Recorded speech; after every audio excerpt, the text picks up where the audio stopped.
బంధమా నా శాలేము రాజా, నిజ స్నేహితుడ నా యేసయ్యా. నా ప్రియ బంధమా నా శాలేము రాజా, నిజ స్నేహితుడ నా యేసయ్యా. యేసయ్యా యేసయ్యా యేసయ్యా యేసయ్యా యేసయ్యా యేసయ్యా. ప్రియ బంధమా నా శాలేము రాజా, నిజ స్నేహితుడ నా యేసయ్యా.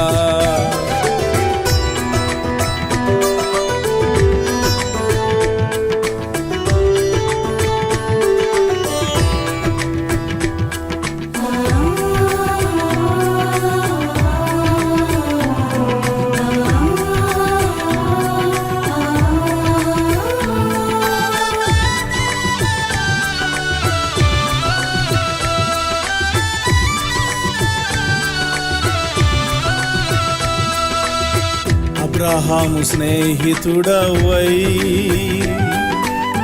ఇశ్రాయేలు సంతతిని దీవించినావే. అబ్రహాము స్నేహితుడవై ఇశ్రాయేలు సంతతిని దీవించినావే. బిలాము శాపమును ఆశీర్వాదముగా మలచిన నా యేసయ్యా. బిలాము శాపమును ఆశీర్వాదముగా మలచిన నా యేసయ్యా. నన్ను మలచుమయ్యా, నన్ను మలచుమయ్యా, నా శాపములు దీవెనగా మలచుమయ్యా. నన్ను మలచుమయ్యా, నన్ను మలచుమయ్యా, నా శాపములు దీవెనగా మలచుమయ్యా. యేసయ్యా యేసయ్యా యేసయ్యా. దేవుని పరిశుద్ధ నామానికి మహిమ కలుగును గాక. హల్లెలూయా.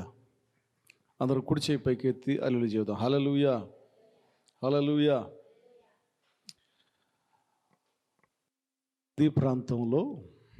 నదీ ప్రాంతంలో 47 సంవత్సరాల నుంచి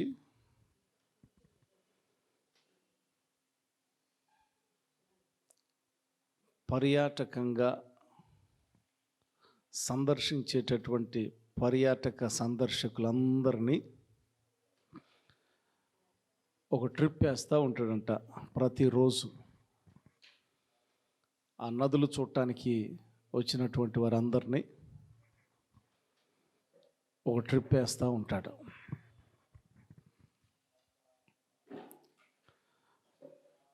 ఒకరోజు కాలేజీ నుంచి యూత్ అంతా అక్కడికి వచ్చారు. రిట్రీట్, కొంచెం బోటింగ్ కూడా చేసినట్టుంటుంది అని చెప్పి ఆ నదీ ప్రాంతానికి వచ్చి బోటింగ్ చేయాలని ఆయన అడిగినప్పుడు ఆయన ఆ బోటు నడిపించేటటువంటి 47 సంవత్సరాల నుంచి, ఎన్ని సంవత్సరాల నుంచి? 47 సంవత్సరాల నుంచి ఈ 47 సంవత్సరాల నుంచి ఆయన ప్రతిరోజు ప్రార్థన చేసుకుంటూ ఉంటాడంట. అది కదిలేటప్పుడు ఆ రోజు కూడా ప్రార్థన చేశాడు. ఏమని? యేసయ్యా మీకు వందనాలనైనా, వాతావరణాన్ని మీ స్వాధీనంలో ఉంచుకోండి. ఇదిగో మమ్మల్ని అందరినీ మీకు సమర్పిస్తూ ఉన్నా. క్షేమంగా వెళ్ళి రావటానికి తుఫాన్ అయినా, వాయుగుండం అయినా, సుడిగాలి అయినా, నీ కృపతో మమ్ములను ఈ ప్రయాణం అంతటా నడిపించి క్షేమంగా తీసుకురండి నాయనా, యేసునామంలో ఆమేనని చెప్పాడు. అక్కడ ఉన్నటువంటి యవనస్తులు నవ్వుతూ ఉన్నారంట. నీకేమన్నా పిచ్చే పెద్ద అయినా, వాతావరణం ఎక్సలెంట్గా ఉంది. ఎట్లా ఉంది? వాతావరణం ఎక్సలెంట్గా ఉంది. తుఫాన్ అంటావు, వాన అంటావు, వరద అంటావు, ఇంత మంచిగా ఉంటే నడువు బోటుది అని ఆయన ఒక ఆట పట్టించి బోటు ప్రయాణాన్ని ప్రారంభించారు. 3 గంటలంతా వెళ్ళిపోయారు, వెనక్కి ముందుకి వెళ్ళిపోయారు. 3 గంటల ప్రయాణం వెళ్ళారు. అనుకోని రీతిగా మేఘాలు మొత్తం కమ్ముకున్నాయి, కారు చీకటి అయిపోయింది. ఇప్పుడు ఎవరు దేవుళ్ళు కాళ్ళు ప్రార్థన చేస్తూ ఉన్నారు. దేవా మమ్మల్ని కనికరించు నాయనా, మమ్మల్ని కాపాడు నాయనా అని ఎవరు దేవుళ్ళ కాళ్ళు ప్రార్థన చేస్తూ ఉన్నారు.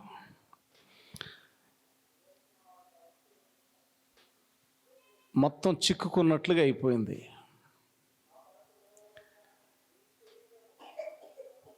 అలలు ఆ బోటుకు తగులుతూ ఉన్నాయి పెద్దగా. తిరిగి రావటం కష్టమైపోయింది. కొంతమందికి ఏమన్నా ఆశలు కోల్పోయారు. కొంతమంది దేవా దేవా దేవా అని బిగ్గరగా అరుస్తూ ఉన్నారు. సిగ్గుపడకుండా అది క్లైమాక్స్. భయంకరంగా అరుస్తూ ఉన్నారు, దేవా కనికరించు నాయనా అని. అలాగున ప్రయాణం కష్టమైనటువంటి స్థితిలో కూడా ఎట్టకేలకు ఆ బోటు ఎక్కడైతే స్టార్ట్ చేశాడో మరలా తిరిగి అక్కడికి తీసుకొచ్చారు. తీసుకొచ్చిన తర్వాత ఆ యవనస్తుల్లో ఒక అతను ఆయన అడుగుతూ ఉన్నాడు, మేము ఇంత టెన్షన్ పడి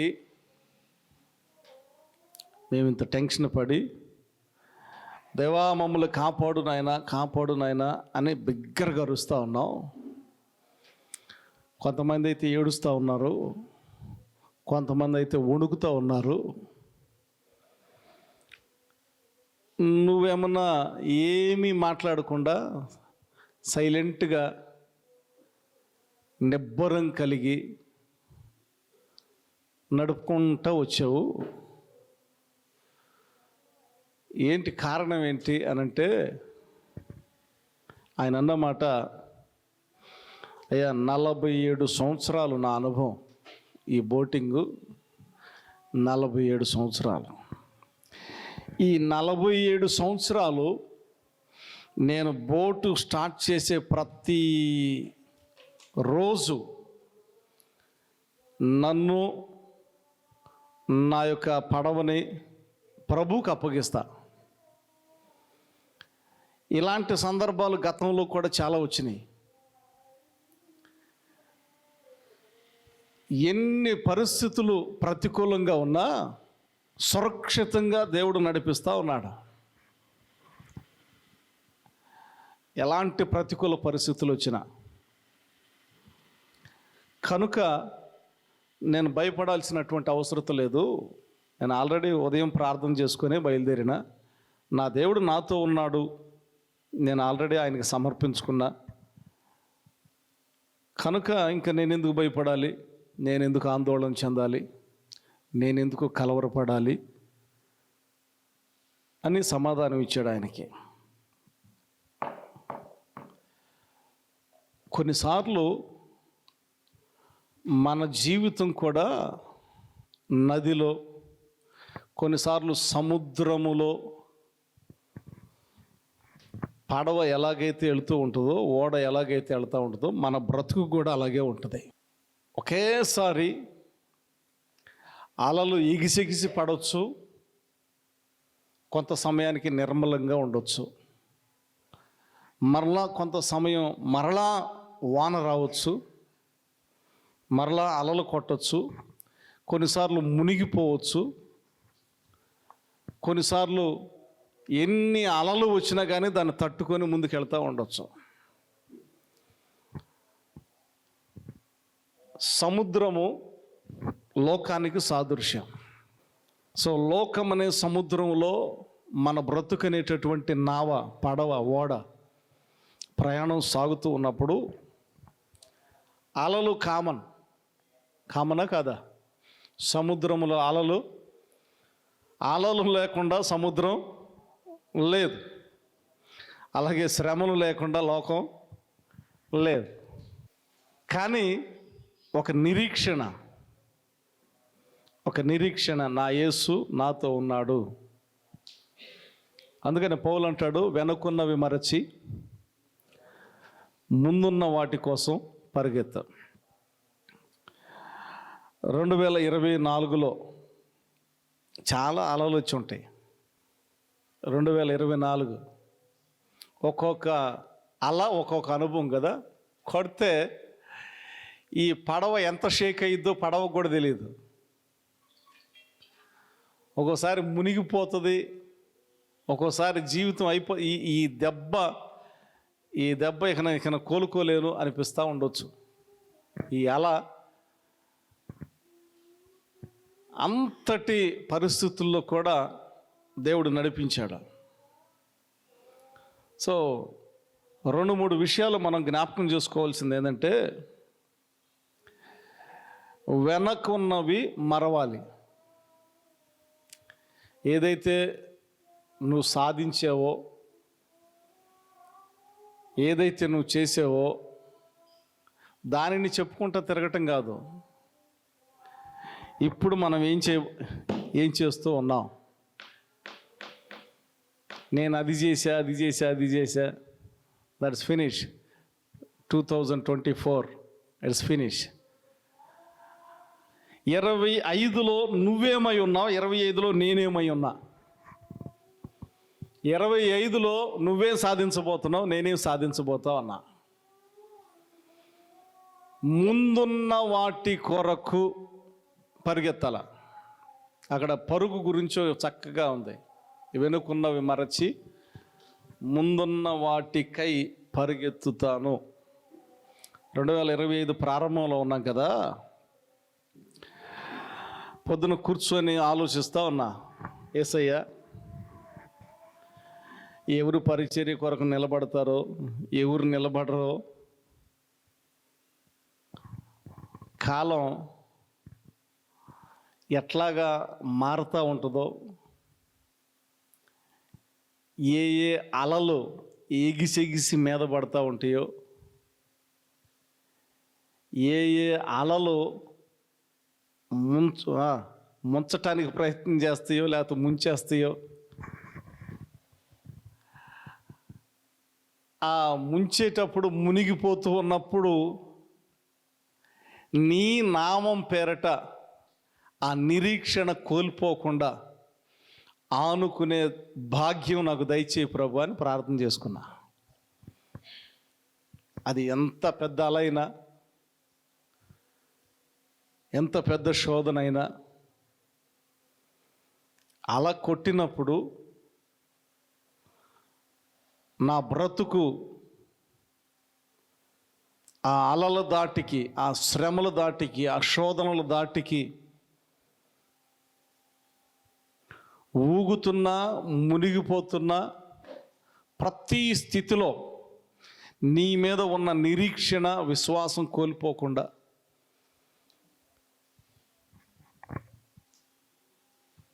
నా ముందు ఏదైతే గురుందో, మీరు ఏదైతే నాకు భారం, బాధ్యత అనుగ్రహించారో దాని వైపే పరిగెడటానికి, ఏది కూర్చోవటానికి కాదు. కూర్చొని చేసేటటువంటి వారి జీవితం మాట్లాడుకోవటం అనవసరం వాళ్ళ గురించి. ఒక ఆయన అంటాడు, చేతి చేయి లేదా చచ్చిపో అని అంటాడు. కొంతమంది ఈ రచయితలు ఉంటారు, చేస్తే చెయ్యి లేకపోతే పో, నీ వల్ల ఉపయోగం లేదు. అది కాదు, కానీ ఒక గురి కలిగి ఉండాలి. ఒక గురి కలిగి ఉండాలి. ఎన్నో సంవత్సరాలు అయిపోయినాయి. ఈ సంవత్సరంలో నువ్వేం చేయాలి? నువ్వేం చేయటానికి ఉన్నావు? దేవుడు నీకు ఎందుకు ఇచ్చాడు? 2025 ఎందుకు ఇచ్చాడు? నువ్వు కూర్చోటానికైతే ఇవ్వలా. మాకు కూర్చోటానికి ఇచ్చాడు దేవుడు. సోమరిలాగా కూర్చోటానికి ఇవ్వలా. ఏం చేయటానికి ఉన్నావు? ఏం చేయటానికి ఉన్నావు? దేవుని చిత్తం చాలాసార్లు మనకు తెలియదు. క్లారిటీగా బైబిల్లో ఒక మాట చెప్తా. దేవుడు అబ్రహామును పిలిచాడు కదా. అబ్రహామును పిలిచినప్పుడు, నాయనా నీ సంతతిని ఆకాశ నక్షత్రాలు కనుక నువ్వు లెక్కెడితే నీ సంతతిని లెక్కించుకోవచ్చు అని పలికాడు కదా. 100 సంవత్సరాల దాకా పిల్లలేరు. దేవుడు వాగ్దానం ఇచ్చాడు, ఎదురు చూస్తూ ఉన్నాడు. దేవుడు ముందే చెప్పొచ్చు కదా, ఆయన పిలిచాడు కదా, అయ్యా నీకు 100 సంవత్సరాలకి నీకు పిల్లోడిని ఎత్తా, ఆ 100 సంవత్సరాలు తర్వాత ఆ పిల్లోడిని మళ్ళీ బలిమ్మని అడుగుతా, నేను టెస్ట్ చేస్తా, తర్వాత నేనే వధించబడతా, ఆ తర్వాత మళ్ళీ నీ పిల్లోడిని తీసుకొని రావచ్చు. ఆ పిల్లోడికి ఇంకా 2 పిల్లలు పుడతారు. వారికి ఆ చిన్నోడే పెద్దోడిగా ఉంటాడు, జ్యేష్ఠుడిగా ఉంటాడు. వాళ్ళకి 12 మంది సంతానం, 12 గోత్రాలు ఇట్లా ఉంటుంది. ఇదిగో ఇది నడు, రా బయటికి రా అని అన్నాడా? ఎప్పుడైతే దేవుడు అబ్రహామును పిలిచాడో తన యొక్క యాత్ర ప్రారంభించాడు, తన పరుగు పందెం ప్రారంభించాడు. అది ప్రతికూల పరిస్థితుల్లోనూ అనుకూల పరిస్థితుల్లోనూ ఆ యొక్క పరుగు ఎప్పుడు కూడా బ్రేక్ చేయలే. 100 సంవత్సరాలు అయిపోయినాయి, ఇంకేంది నాయన నువ్వు నన్ను పరిగెత్తమంటావు అని అనలా. ఆ సందర్భంలో కూడా 98, 99 ఆ సందర్భంలో కూడా, ముసలితనంలో కూడా వారిని పిలిచి విందు చేసాడంట. ఆ వయసులో విందు చేయటం అనేటటువంటిది చాలా కష్టం. దేవుని పట్ల తృష్ణ కలిగి నీ యొక్క యాత్ర కొనసాగిస్తే ఆయన చిత్తం ఆటోమేటిక్గా నెరవేర్చబడుతూ ఉంటుంది. స్టెప్ బై స్టెప్ దేవుడు రిలీజ్ చేస్తూ ఉంటాడు ఆయన చిత్తం. అబ్రహామును పిలిచాడు. మొదటి స్టెప్ అబ్రహామును చేసినటువంటి విధానం ఏంటంటే, నీకు ఎంత ఆస్తి కావాలో అంత ఇచ్చేసింది చూడు అన్నట్టు. రెండవది, ఈయన వెయిట్ చేయలేక ఇస్మాయేలును కనినటువంటి సందర్భంలో దాని పరిణామం అనుభవించినట్లుగా వాక్య భాగంలో చూస్తాం. పరిణామం అనుభవించటం అనంటే హాగరు కూడా క్వశ్చనించింది. ఇదిగో నువ్వు నన్ను ప్రేమించావు కదా, ఇప్పుడు నన్ను వెళ్ళిపోమంటుంది, ఇప్పుడు ఆమెను పంపిస్తావా నన్ను పంపిస్తావా అని అంటే ఆయన పరిస్థితి ఏంది? ఎవరిని? ఆగర్ను పంపించేస్తావా, నన్ను పంపిస్తావా నువ్వు? ఇప్పుడు నేను కన్నానుగా, నువ్వు నన్ను పంపిస్తావా ఆమెను పంపిస్తావా? శార కూడా తక్కువేమి కాదు. ఇదిగో ఆమెకు ఒకసారి లేకపోయినా దేవుడు వాగ్దానం ఇచ్చాడా? ఇచ్చాడు. మరి నన్ను ఉంచుతావా ఆమెను పంపిస్తావా? దాన్ని వెళ్ళిపోమ్మంటావా ఆమెను పంపిస్తావా? దేవుని చిత్తము కాని దానిలో మనం ఏలు పెడితే మానసిక ఒత్తిడి, తలకాయ నొప్పి, బీపీ, షుగరు. కానీ కనిపెడితే, సంతోషంగా కనిపెడితే ఆ తర్వాత మళ్ళీ కనిపెట్టాడు ఆయన.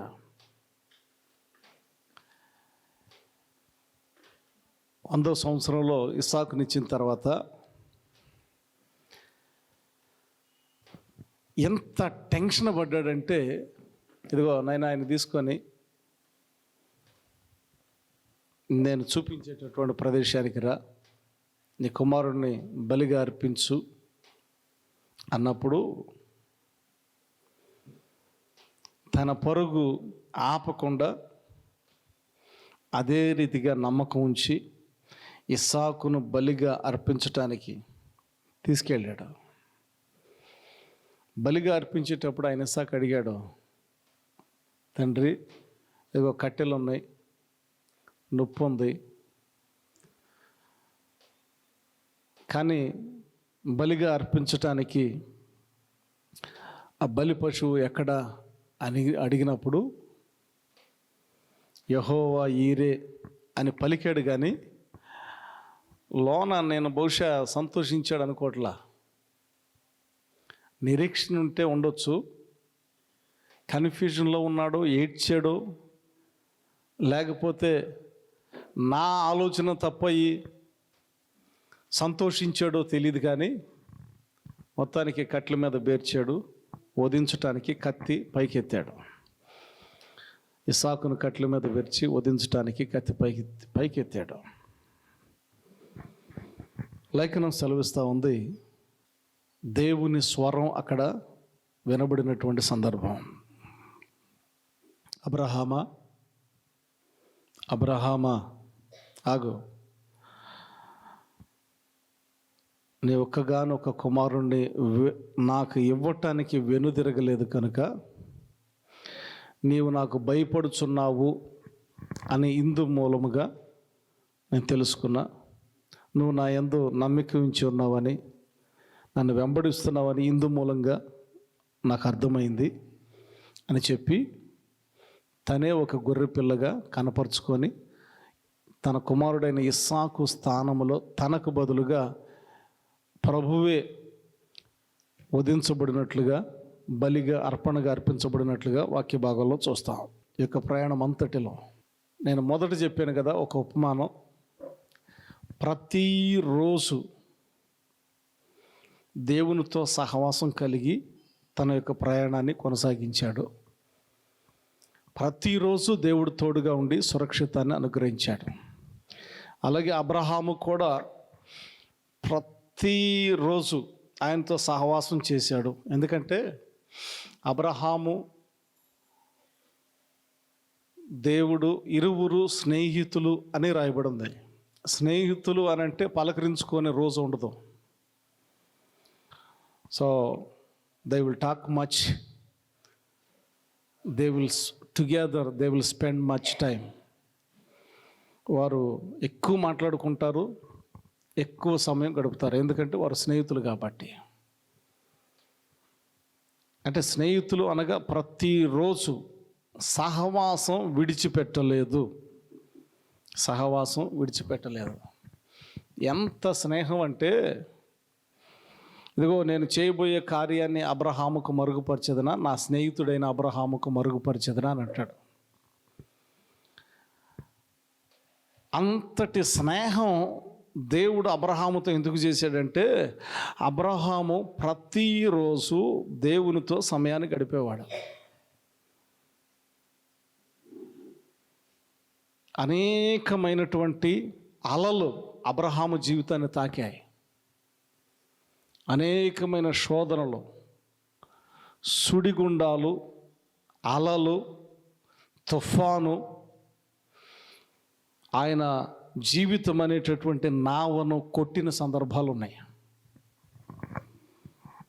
అయితే ప్రతిరోజు ప్రభువును జ్ఞాపకం చేసుకుంటూ తన జీవితాన్ని కొనసాగిస్తూ ఉన్నప్పుడు తన యొక్క కుటుంబానికి ఆపద వస్తే డైరెక్ట్గా తానే బలి అయ్యాడు, కానీ కుటుంబంలో ఎవరిని బలి తీసుకోవాలా? గట్టిగా చప్పట్లు కొట్టి ప్రభును మహిమపడదా. అర్థం కాల. తనను ప్రతిరోజు ఆరాధించేటటువంటి, ధ్యానించేటటువంటి అబ్రహాము యొక్క కుటుంబం శోధనకు గురైనప్పుడు, బలిగా అర్పించబడవలసి వచ్చినప్పుడు, హతమవ్వాల్సినటువంటి సమయం వచ్చినప్పుడు, వారికి బదులుగా దేవుడే హతమార్చబడ్డాడు గొర్రెపిల్లగా. కానీ అబ్రహాము కుటుంబాన్ని హతమార్చటానికి ఇష్టపడలా. కనుక మన జీవితంలో కూడా ప్రతిరోజు విశ్వాసముతో, ప్రార్థనతో, వాక్యముతో, ఈ 3 అనుభవాలు గుండా మనం వెళుతూ ఉన్నప్పుడు మన జీవితంలో ఎంత తుఫాను వచ్చినా, ఎలాంటి పెద్ద అలలు మన జీవితాన్ని కొట్టినా, ఒకవేళ మనము హతమార్చబడేటటువంటి స్థితిలో మనం ఉన్నప్పటికీ మనకు మారుగా ఆయన హతమార్చబడతాడేమో, కానీ మనకు ఏమాత్రం హాని జరగదు. 2025 గురించి ఏమైనా టెన్షన్స్ ఉంటే తీసేయండి. నా బ్రతుకు ఏమైపోతుందో, నా గురి ఎట్లాగుంటుందో, నా గోల్ ఏమైపోతుందో అనే ఆందోళనలు ఏదన్నా ఉంటే, ఈ 2025లో నా జీవితం అనేటటువంటి నావకు పెద్ద పెద్ద అలలు కొడతాయేమో అనే టెన్షన్ కానీ ఆందోళన కానీ ఉంటే దాన్ని తొలగించుకోండి. ఎందుకంటే ప్రతిరోజు దేవుని మీద ఆధారపడితే చాలు. ప్రతిరోజు దేవుని మీద ఆధారపడితే చాలు. ఆయన ఎన్నడూ సిగ్గుపడనీయడు. ఆయన ఎన్నడూ సిగ్గుపడనీయడు.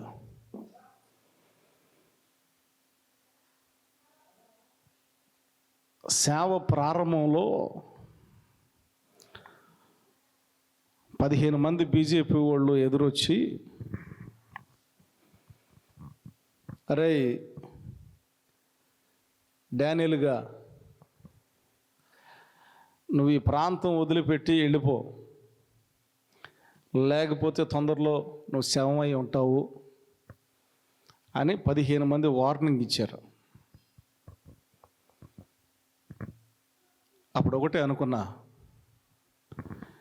నేనెంత మంత్రపోడినైనా నీ కోసం హతసాక్షిగా మలచబడటానికి కూడా ధన్యత ఉండాలి.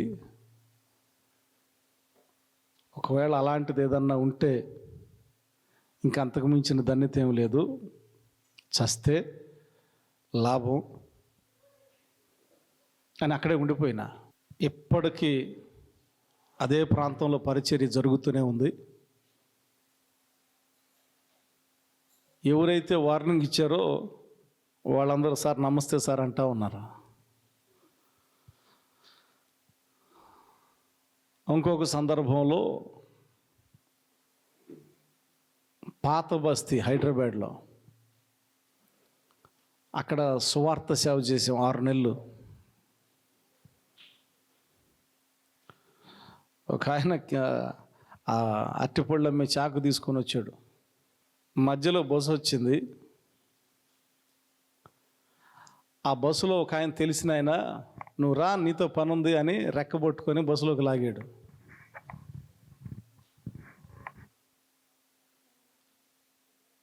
నేను వెనక్కి తిరిగి చూస్తా ఉన్నా, ఆయన చాకు తీసుకుని వెనకాల పరిగెడతా ఉన్నాడు బస్సు వెనక. మళ్ళా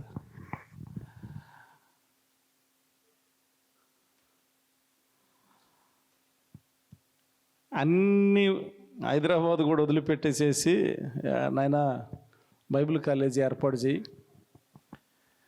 ఇదిగో నిన్ను బలపరిచా, బైబిల్ కాలేజీ ఏర్పాటు చేయి. ఎక్కడైతే అనుకూలత ఉండదు కదా, హైదరాబాదు అన్ని కంప్లైంట్స్ వెళ్తూ ఉంటాయి, రోజు ప్రార్థన ఉంటుంది, బైబిల్ కాలేజీ ఉంటే ఇక్కడి నుంచి నడు అని అంటే, అప్పటికి మంచిగా చర్చి కట్టడానికి దేవుడు కృప చూపించాడు. మంచి ఇంట్లో ఏసీ రూము, మంచి ఆఫీసు అన్నీ సెటిల్ అయిపోయినాయి. లైఫ్ ఇక నాదే అనుకున్నా. రానాయన అంటే ఇక్కడికి వచ్చిన తర్వాత ఇప్పుడు టెంట్ అన్నా ఉంది, అప్పుడైతే టెంట్ కూడా కాదు, పరదా, క్రాంతి. అప్పుడు ఉన్నావు కదా, ప్రారంభం నుంచి క్రాంతి ఉంటూనే ఉన్నాడు. పరదా నీళ్లు బాగా ఆ వాన హెవీగా కురిసినప్పుడు ఆ కర్రల మధ్యలో పరదాలో నీళ్లు హెవీగా అయిపోయి అక్కడే ఉండిపోయి ఆ వెయిట్కి పడిపోయేది. ఈ దారిని వెళ్ళే వాళ్ళు అందరూ ఎగతాలు చేస్తూ ఉండేవాళ్ళు. ఇదొకటి అనుకుంటే ఈడు అక్కడ ఏం చేసి వచ్చాడో, ఏమి ఎలగబెట్టి వచ్చాడో, మూటములు సర్దుకొని హైదరాబాద్ నుంచి ఇక్కడికి వచ్చారు అని ఎట్టకారంగా మొఖానే మాట్లాడినటువంటి వారు ఉన్నారు. ఎట్టకారంగా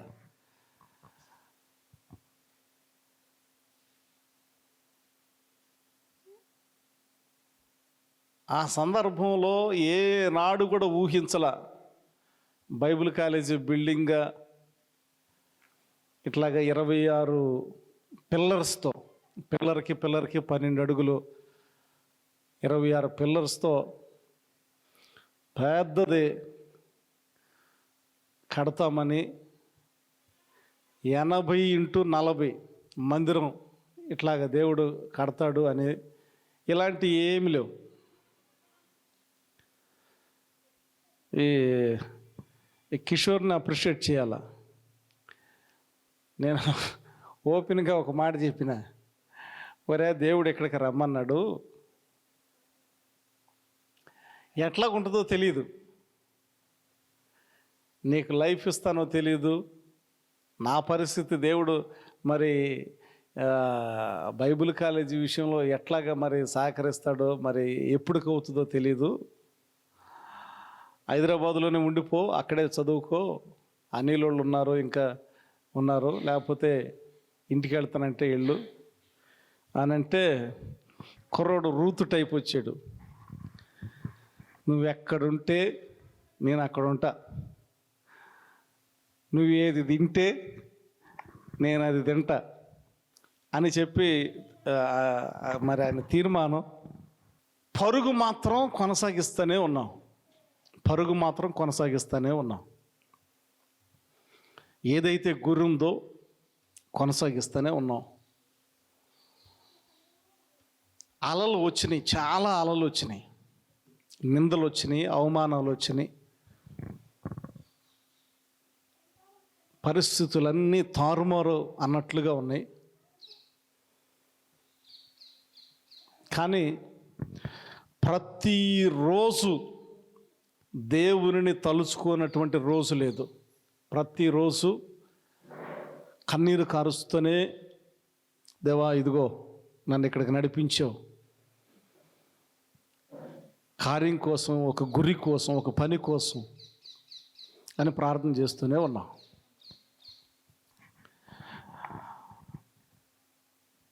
రెండు 2019, 20, 21, 22, 23, 24, 25లోకి వచ్చాం.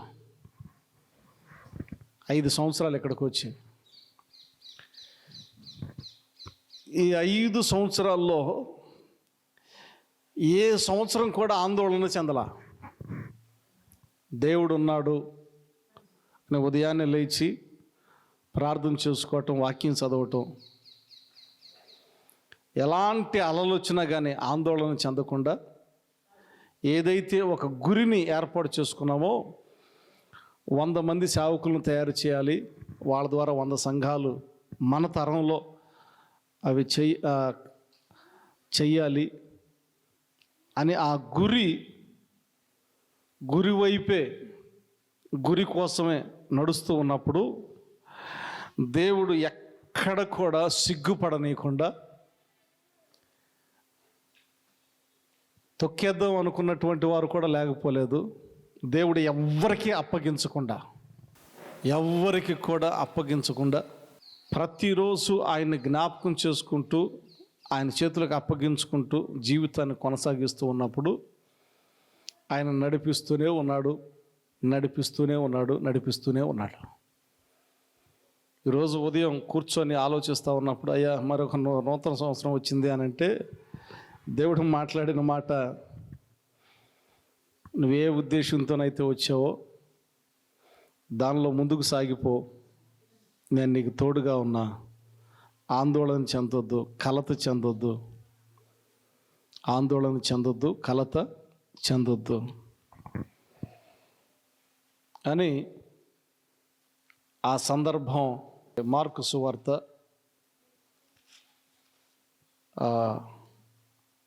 4వ అధ్యాయంలో 35వ వచనాన్ని దేవుడు జ్ఞాపకం చేశాడు. మార్కు సువార్త 4వ అధ్యాయం 35.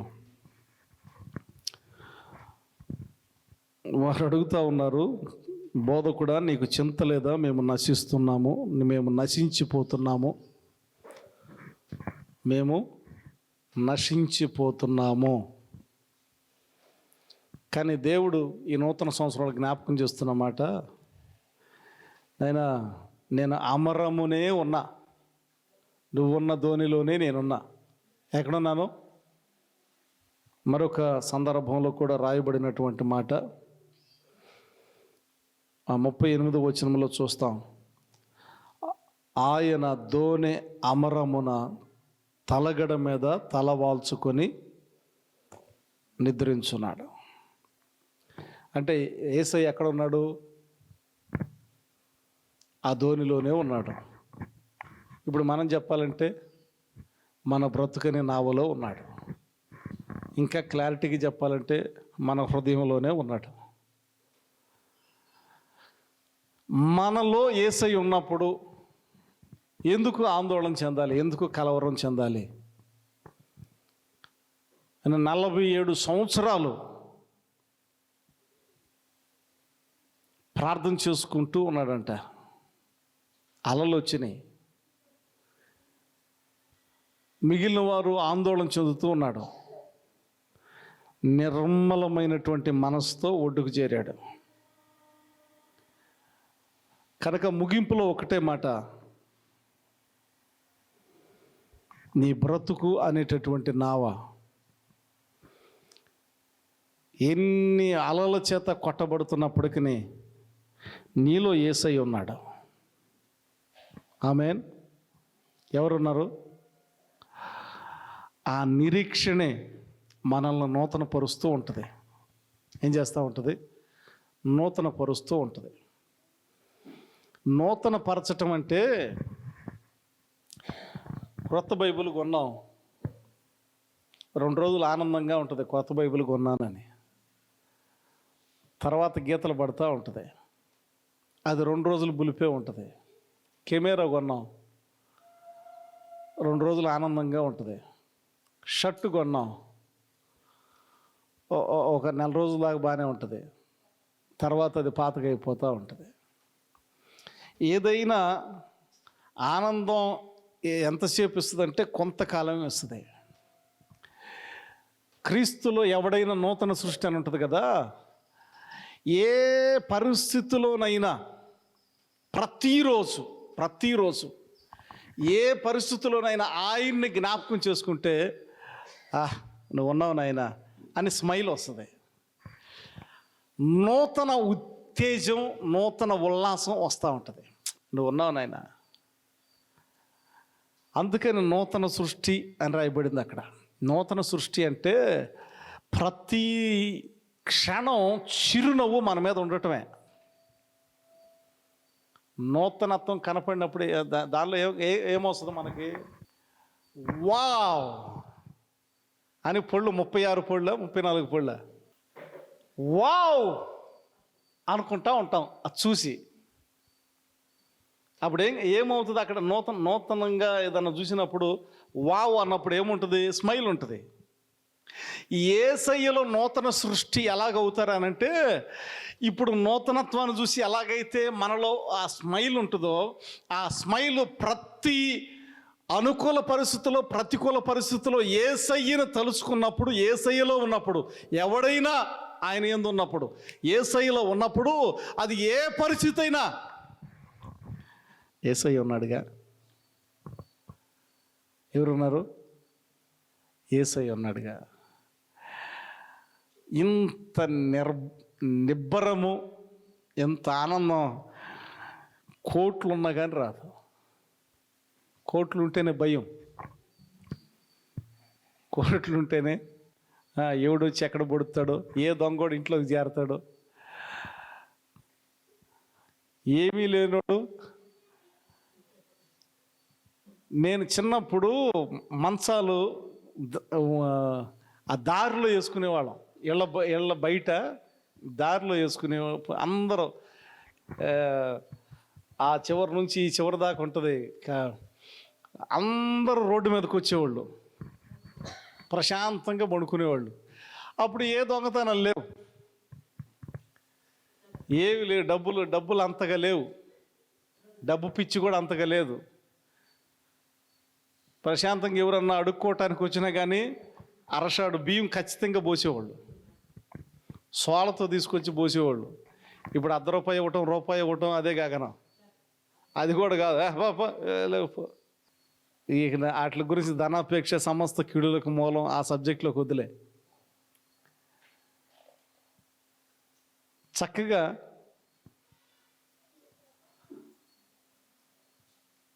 భయం లేకుండా ఉండేది. ఈ రోజుల్లో అంత భయమే, అంత ఆందోళనే.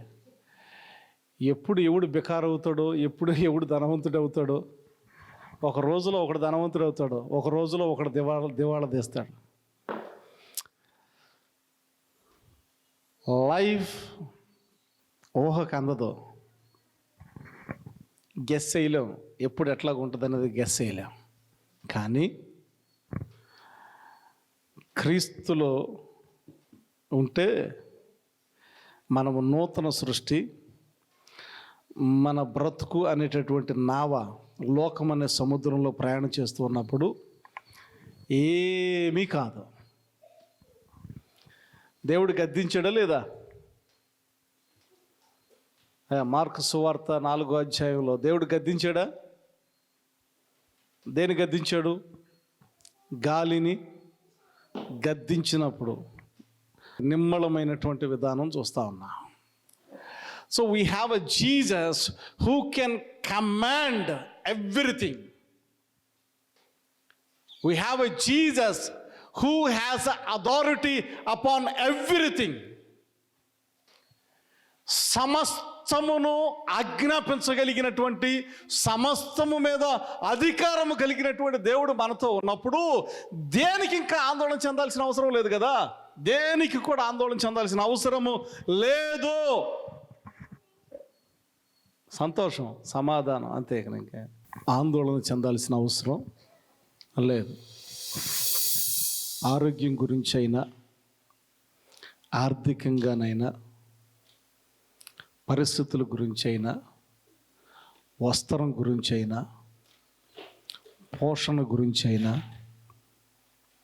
శోధన గురించి అయినా, సమస్య గురించి అయినా, ఒంటరితనమైన,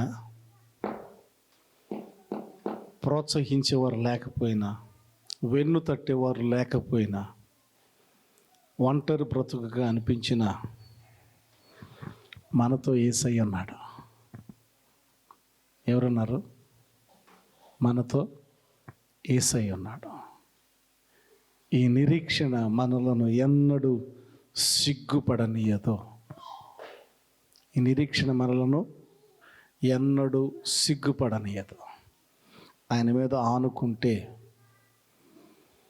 ఫైనల్గా రిక్వెస్ట్ చేసేది ఏంటంటే, ఎవరు అయినా మనకి నష్టం కలుగు చేస్తే, గతించిన సంవత్సరం నష్టం కలుగు చేస్తే క్షమించేయండి. వీలైతే పలకరియండి, వందనాలని చెప్పండి. ఎందుకంటే ఇలాంటి పరిస్థితులు మనకు బీపీలు తీసుకొస్తూ ఉంటాయి, హృదయంలో భారం ఉంటా ఉంటుంది, వాళ్ళని చూసినప్పుడల్లా కలుక్కంటూ ఉంటుంది. ఏమంటుంది, 10 సంవత్సరాల క్రిందట గుర్తు చేసుకో నన్నేమన్నావో. ఇంకొక ఆయన అంటాడు, 15 సంవత్సరాల క్రిందట, ఎవరో కాదు, నా బాల్య స్నేహితుడే, డానీ ఒక్కసారి గుర్తు తెచ్చుకో 15 సంవత్సరాల క్రిందట, అందుకే నేను ఫోన్ చేయింది నీకు. నేనేదో బిజీగా అయిపోయి ఫోన్ చేయలేదేమో అనుకున్నా. నాయన ఏం జరిగిందో చెప్పు, దేవుని సన్నిధిలో నిలబడి మాట్లాడుతూ ఉన్నా. 15 సంవత్సరాలు నేను ఎందుకు నిన్ను బలకరీలేదో గుర్తుందా నీకు? నాకు గుర్తులేదయ్యా, అసలు జరిగిందనేది నాకు తెలీదు, గుర్తు చెయ్యి, ఒకవేళ నాది పొరపాటు ఉంటే నేనే క్షమించని అడుగుతా, దానిలో నేనేం ఇదిగాను, పొరపాటు నాదైతే క్షమించు అని అడగటానికి నేను సిద్ధంగా ఉన్నా అన్న తర్వాత ఇంకొక ఆలోచన వచ్చింది. ఈడు 15 సంవత్సరాలు ఈడి మనసులో పెట్టుకొని ఈడు ప్రార్థన ఎట్ట చేసాడా, మనసులో పుల్లు పెట్టుకొని, ద్వేషం పెట్టుకొని, లేకపోతే అసూయ పెట్టుకొని, లేకపోతే బాధ పెట్టుకొని 15 సంవత్సరాలు ఈడు ఎట్ట ప్రార్థన చేసాడా అనుకున్నా. దయచేసి క్షమించండి, దేవుడు మనల్ని క్షమించాడు. మనం పోతా ఏమి తీసుకెళ్ళలేం.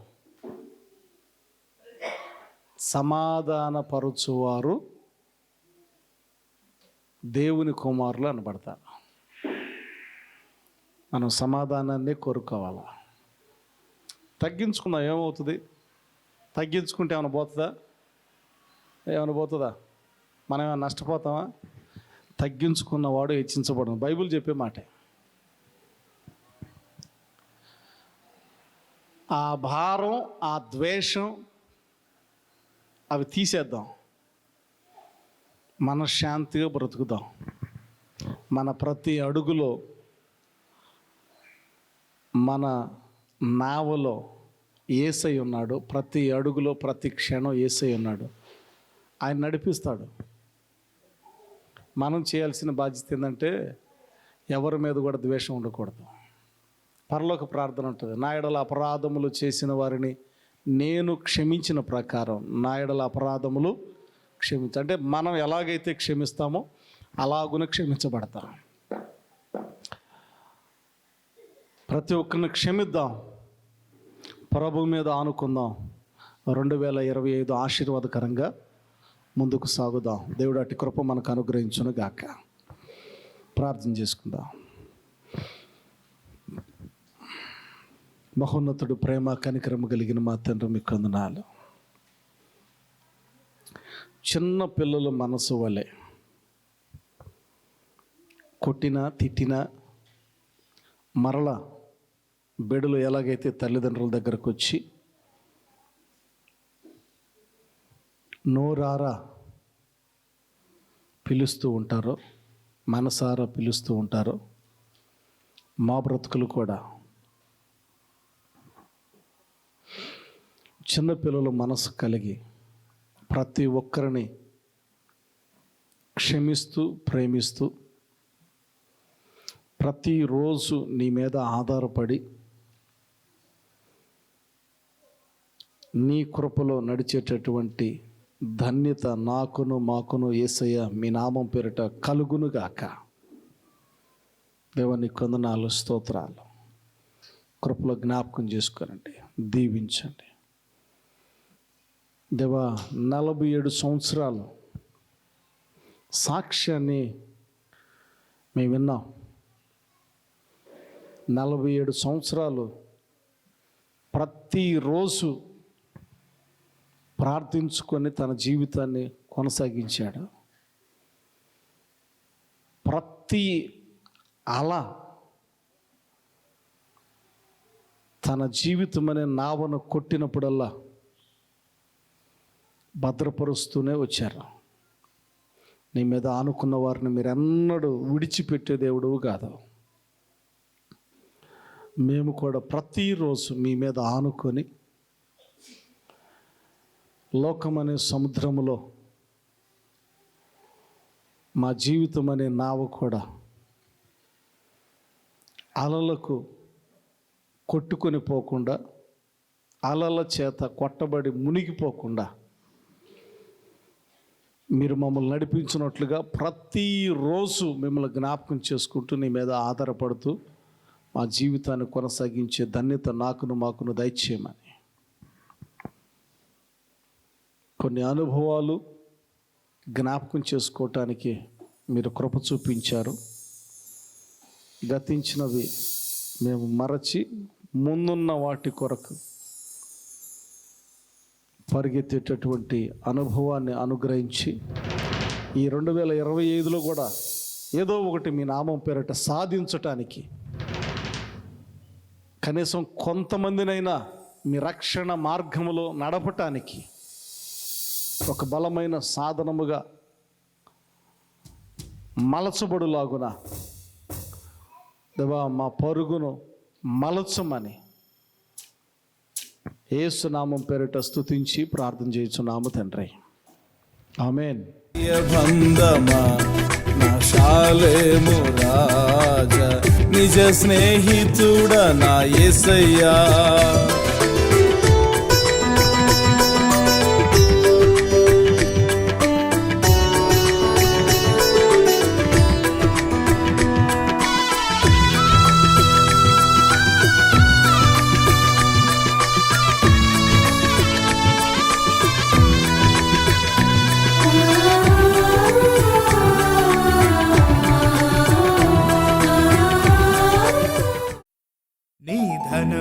నీ ఘనము ప్రభు యేసుదే, నీ దశమా భాగము నీయ వెనుదీతువా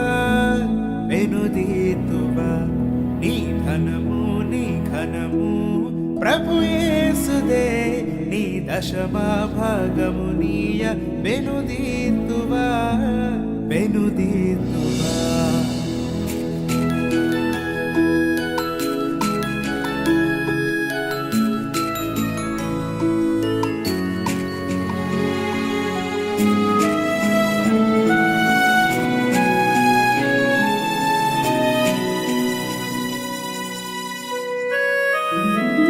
పరలోన ధనధాన్యములనీయగా,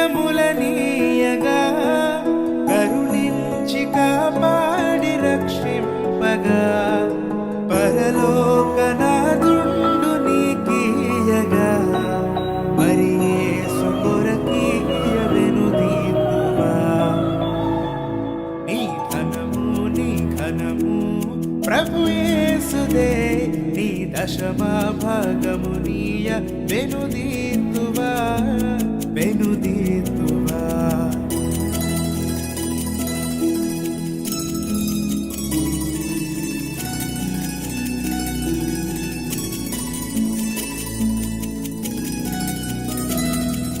పాడి పంటలు ప్రభువు నీకీయగా, కూడు గుడ్డలు నీకు దయచేయగా, వేడంగ ప్రభు యేసు నామమును కడువేల ప్రభు కీయను క్రైస్త.